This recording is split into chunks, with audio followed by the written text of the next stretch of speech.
कथा की पहली पौराणिक एवं प्रचलित श्री गणेश जी कथा सुनने के अनुसार एक बार देवता कई विपदाओं में घिरे थे। तब वह मदद मांगने भगवान शिव के पास आए। उस समय शिव के साथ कार्तिकेय तथा गणेश जी भी बैठे थे। देवताओं की बात सुनकर शिव जी कार्तिकेय व गणेश जी से पूछा कि तुमने कौन से देवता के कष्ट का निवारण कर सकते हो।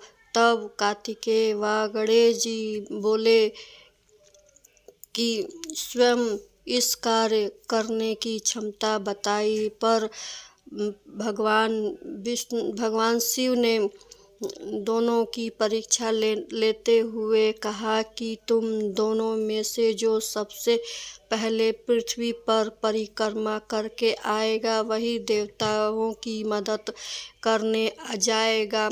भगवान शिव के मुख से यह वचन सुनते ही कार्तिकेय अपने वाहन मोर पर बैठकर पृथ्वी की भ्रमण करने के लिए निकल गए। परंतु गणेश जी सोच में पड़ गए कि वह चूहे के ऊपर चढ़कर सारी पृथ्वी की भ्रमण करेंगे तो इस कार्य में बहुत ही समय लग जाएगा। तभी उन्होंने एक उपाय सूझा।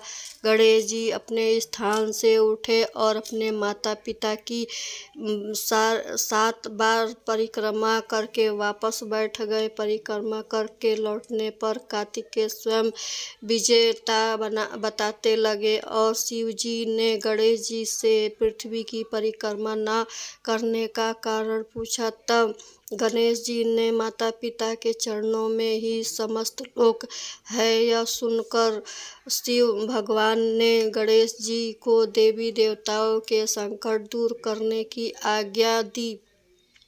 इस प्रकार भगवान विष्णु ने गणेश जी को आशीर्वाद दिया कि चतुर्थ के दिन जो तुम्हारी पूजा करेगा और रात्रि में चंद्रमा को अर्घ्य देकर उनके तीनों तापों यानी दैविक ताप तथा भौतिक ताप से दूर रहेंगे। इस व्रत को करने से व्रतधारी के सभी तरह के दुख दूर होंगे और उसके जीवन के भौतिक सुख की प्राप्ति होगी और मनुष्य की सुख सुविधा बढ़ेगी। पुत्र पौत्रिक ने धन ऐश्वर्य की कमी नहीं रहेगी।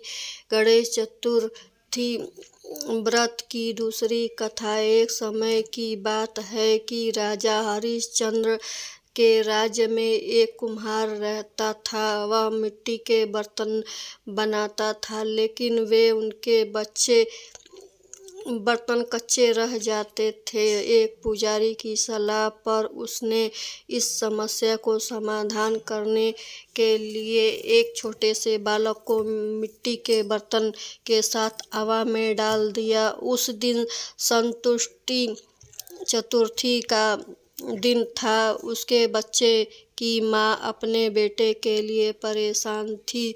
उन्होंने गणेश जी के बेटे से कुशलता की प्रार्थना की। दूसरे दिन जब कुम्हार ने सुबह उठकर देखा तो आवे में उनके बर्तन पक गए थे। उनके बच्चे का बाल डर गए और राजा के दरबार में जाकर सच्ची कहानी बताई। इसके बाद राजा ने उस बच्चे की उसकी माँ को बुलवाया तो माँ ने सभी तरह के विघ्न को दूर करने का संकटी चतुर्थी का वर्णन किया। इस घटना के बाद महिलाएं संतान और परिवार के सौभाग्य के लिए संकट चौथ का व्रत करने लगे। तीसरा अध्याय का विवाह लक्ष्मी जी के साथ निश्चय हो गया। विवाह की सारी तैयारी होने लग गई। सभी देवी देवताओं को निमंत्रण भेज दिया गया, परंतु गणेश जी भगवान को निमंत्रण नहीं दिया। कारण जो भी रहा हो, अब भगवान विष्णु की बारात जाने का समय आ गया। सभी देवी देवताएं और पत्नियों के साथ विवाह समारोह में आए। उसे सबने देखा कि गणेश जी कहीं दिखाई नहीं दे रहे हैं, तो आपस में मचा चर्चा कि क्या गणेश जी को न्योता नहीं दिया गया व या स्वयं गणेश जी नहीं आए। सभी को इस बात का आश्चर्य होने लग गया। तभी सबने विचार किया कि विष्णु भगवान से ही इनका कारण पूछा जाए। विष्णु भगवान से पूछने पर उन्होंने कहा कि हमने न्योता भेजा। यदि गणेश जी के पिता के साथ आना चाहते हैं तो आ सकते हैं। अलग से न्योता देने का कोई आवश्यकता भी नहीं थी। दूसरी बात यह है कि उनके 1.25 मन मूंग, 1.25 मन चावल, 1.25 मन घी, 1.25 मन लड्डू का भोजन दिन भर चाहिए। यदि गणेश जी नहीं आएंगे तो कोई बात नहीं है, दूसरे के घर जाकर इतना सारा खाना पीना अच्छा नहीं लगता। इतनी वार्तालाप करके रहते हैं। किसी का एक ने सुझाव दिया कि गणेश जी भी आ जाए तो उनके द्वारपाल बनकर बैठा देंगे कि आप घर का ध्यान रखना। आप तो चूहे पर बैठकर धीरे धीरे चलेंगे तो बारात से बहुत पीछे रह जाएंगे। यह सुझाव भी सबको पसंद आ गया। तो विष्णु भगवान ने अपनी भी सहमति दे दी। होने क्या था इसमें, गणेश जी वहां आ पहुँचे। उन्होंने जानबूझकर घर की रखवाली करने के लिए बैठा दिए। बारात चल दी। तब नारद जी ने देखा कि गणेश जी तो दरवाजे पर बैठे हुए हैं, तो वे गणेश जी के पास आ गए और रुकने का कारण पूछे।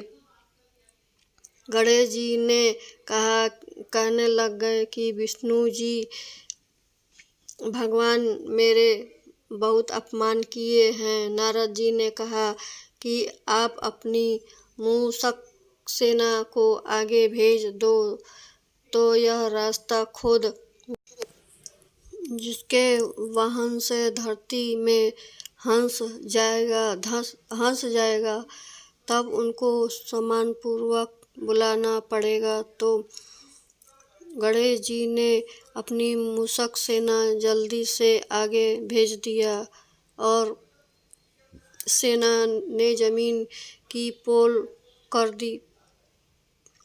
जब बारात वहां से निकला तो रथों का पहिया धस गया। लाख कोशिश करी परंतु पहिया नहीं निकला। सभी ने अपने अपने उपाय किए परंतु तो पहिया नहीं निकला, बल्कि जगह जगह से टूट गया। किसी को समझ में नहीं आ रहा था कि अब क्या किया जाए। तब नारद जी ने कहा, आप लोग ने गणेश जी का अपमान करके अच्छा नहीं किया। यदि उन्होंने मना कर लाया जाए तो आपका कार्य सिद्ध हो सकता है, यह संकट टल जाता है। शंकर भगवान ने अपने दूत नदी को भेजा और वे गणेश जी को ले आए। गणेश जी का आदर सम्मान के साथ पूजन किया, तभी वह रथ का पहिया निकला। अब रथ के पहिया निकल गए तो परंतु वो टूटे फूटे गए, तो उन्हें सुधारेगा कौन। उसके पास खेत में खाती काम कर रहा था। उसने बुलाया। खाती अपना कार्य करने से पहले गणेशाय नमः कहकर गणेश जी का वंदना में मन लगाकर करने लग गया। देखते देखते खाती ने सभी पहिए को ठीक कर दिया। तब खाती ने कहा कि देवता, अपने सर्वप्रथम गणेश जी को नहीं मनाया होगा। और न ही उनकी पूजा की होगी, इसलिए आपके साथ यह संकट आया। हम तो मूर्ख अज्ञानी हैं, फिर भी पहले गणेश जी की पूजा करते हैं, उनका ध्यान करते हैं। आप लोग तो देवतागण हैं, फिर भी आप गणेश जी को कैसे भूल गए। आप लोग भगवान श्री गणेश जी की जयकार बोल कर जाओ, भगवान जी की जय, गणेश भगवान जी की जय। दोस्तों, ये कहानी अगर आपको अच्छी लगी तो हमें कमेंट ज़रूर करिएगा। धन्यवाद।